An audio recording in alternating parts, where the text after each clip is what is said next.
আসসালামু আলাইকুম। 2 তারিখ 9 মার্চ 2025 রোজ মঙ্গলবার। আজকে ডিমের বাজার লাল সাদা দুইটাই সাবেক। তো আমি কিন্তু আপনাদেরকে প্রতিনিয়ত বলে থাকি যে ডিমের বাজার যখন সাবেক পারে কিংবা ডিমের বাজার কমে তখন কিন্তু খামারের রেটটা উল্টা পাল্টা হয়ে যায়। যে যত বিক্রি করতে পারে, কেউ 10 টাকা কম বিক্রি করবে, কেউ আবার 10 টাকা বেশি বিক্রি করবে। তো গতকালকে যা বাজার ছিল আজকে তাই বাজার।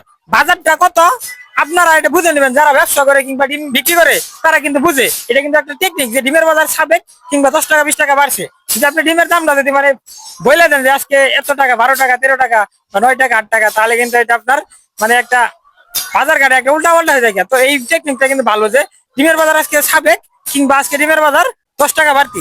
10 টাকা বাড়তি করলে কিন্তু আপনারা বুঝে নেবেন যে গতকালকে কত বিক্রি করছেন, আজকে তার থেকে 10 টাকা যোগ হবে বা ভালো মানে বাজার ঘাট ভালো থাকলে আরো মানে বেশি বিক্রি করতে পারবেন। এটা কিন্তু একটা হিসাব, মানে বুঝতে পারবেন যে আজকে ডিমের বাজার লাল সাদা সাবেক, গতকালকে যা ছিল আজকে তাই।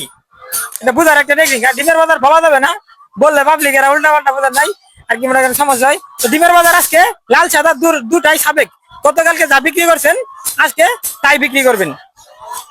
তো সবাই ভালো থাকবেন, সুস্থ থাকবেন। প্রতিদিন ডিমের বাজার পেতে আমাদের সাথে থাকবেন। তো টাটা, বাই বাই, আল্লাহ হাফেজ।